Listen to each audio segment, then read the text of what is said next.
Hey guys, आप लोग ये तो जानते ही होंगे कि हमारे सोलर सिस्टम का सबसे बड़ा ग्रह जुपिटर है और इसके कई मून्स हैं। बीते कुछ समय से दुनिया भर की स्पेस एजेंसीज की दिलचस्पी अचानक से जुपिटर के इन मून्स में बढ़ गई है। तो आखिर क्या है ऐसा जुपिटर के इन मून्स में कि दुनिया भर की स्पेस एजेंसीज इन मून्स को लेकर इतने इंटरेस्टेड हैं और आने वाले कुछ समय में इस मून्स को जानने के लिए कई मिशंस भी लॉन्च करने वाले हैं। जुपिटर के ऐसे कौन से खास मून्स हैं जिसे रिसर्च के लिए चुना गया है और क्यों? इस वीडियो में आप ये भी जानेंगे कि हमारे सोलर सिस्टम में ऐसी कौन सी जगह है जहाँ पे सबसे ज़्यादा वोल्केनोज हैं, और ये भी जानेंगे कि क्या जुपिटर के किसी मून्स पे लाइफ पॉसिबल है भी या नहीं। तो इन्हीं सवालों का जवाब जानने के लिए बने रहें इस वीडियो के अंत तक। तो चलिए शुरू करते हैं जुपिटर के सबसे क्लोजेस्ट मून से, जिसका नाम है आईओ।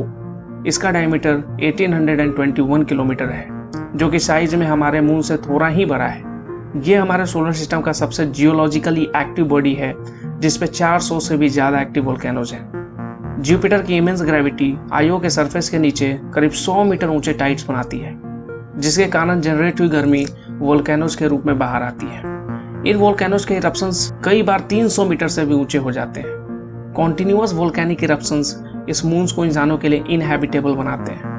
हो सकता है कि इस मून की गहराई में हमें बैक्टीरिया जैसे कुछ लाइफ फॉर्म्स मिल जाएं, लेकिन हम इसके बारे में सिर्फ स्पेक्यूलेट ही कर सकते हैं। इसका कोई पुख्ता सबूत अभी हमारे पास नहीं है। तो हो सकता है कि जुपिटर के अगले मून, जो कि यूरोपा है, उस पर लाइफ पॉसिबल हो और शायद हम अपनी बस्ती भी वहां बसा सकें।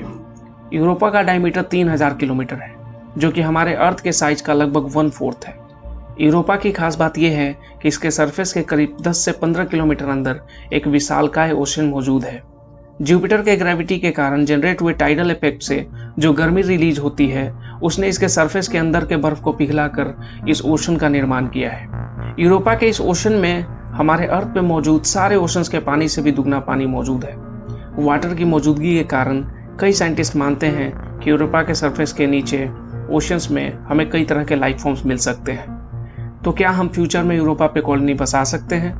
जुपिटर के पास केवल ग्रेविटेशनल फील्ड ही नहीं, बल्कि मैग्नेटिक फील्ड भी है, जिसके कारण यूरोपा के सरफेस का रेडिएशन लेवल लगभग 5400 मिलीसीवर्स पर डे तक पहुंच जाता है, जो कि एक बहुत ही हाई रेडिएशन लेवल है।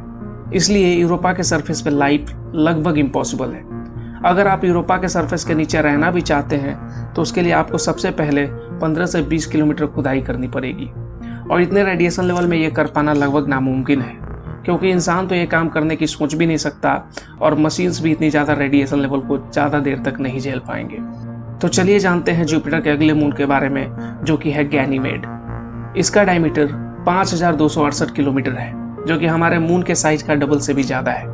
गैनीमेड का अपना मैग्नेटिक फील्ड होने के कारण यहाँ का रेडिएशन लेवल यूरोपा के रेडिएशन लेवल से काफ़ी कम है, लेकिन फिर भी यहाँ का रेडिएशन लेवल 80 मिलीसीवर्स पर डे तक पहुँच जाता है, जो कि किसी भी इंसान को 30 दिन के अंदर मार सकता है। गैनीमेड के सरफेस के नीचे एक नहीं बल्कि 4 ओशंस मौजूद हैं, जो कि लेयर्स में एग्जिस्ट करते हैं, और कई साइंटिस्ट मानते हैं कि शायद इन लेयर्स में अलग अलग किस्म के लाइफ फॉर्म्स एग्जिस्ट करते होंगे।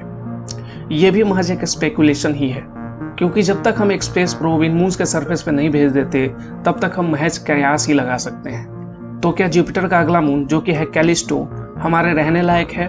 तो चलिए जानते हैं। इसका डायमीटर लगभग 4820 किलोमीटर है, जो कि लगभग मरकरी के साइज का है। बाकियों की तरह इस मून के भी सरफेस के 150 मीटर गहराई में ओशन मौजूद है, जिसमें माइक्रोबियल लाइफ फॉर्म्स हो सकते हैं। चूंकि कैलिस्टो जुपिटर से काफी दूर है, इसलिए इस पे टाइडल फोर्सेज का असर नहीं होता है, जिसके कारण इस पे कोई भी वोल्केनो इरप्शन नहीं होता है। बाकियों के कंपैरिजन में इसके सरफेस का रेडिएशन लेवल भी काफी कम है, जो कि लगभग 0.1 मिलीसीवर्स पर डे है। इसका मतलब लोगों को यहाँ एटलीस्ट रेडिएशन से तो कोई प्रॉब्लम नहीं होगी। कैलिस्टो पे वाटर की मौजूदगी और लो लेवल ऑफ रेडिएशन के कारण हमारे साइंटिस्ट इसे मून और मार्स के बाद कोलोनाइजेशन के लिए एक परफेक्ट कैंडिडेट मानते हैं। इस मून को एक्सप्लोर करने के लिए डिफरेंट स्पेस एजेंसी के द्वारा कई मिशंस प्लान्ड हैं, जैसे कि जुपिटर कैलिस्टो ऑर्बिटर मिशन और जुपिटर सिस्टम ऑब्जर्वर मिशन। आज मैंने आपको जुपिटर के कुछ इंपॉर्टेंट मून्स के बारे में जानकारी देने की कोशिश की है, और साथ ही ये भी बताने की कोशिश की है कि जुपिटर के किस मून पे हम फ्यूचर में कॉलोनी बसा सकते हैं। तो अगर आपको जानकारी अच्छी लगी हो तो प्लीज़ लाइक, कमेंट, शेयर और सब्सक्राइब जरूर करें।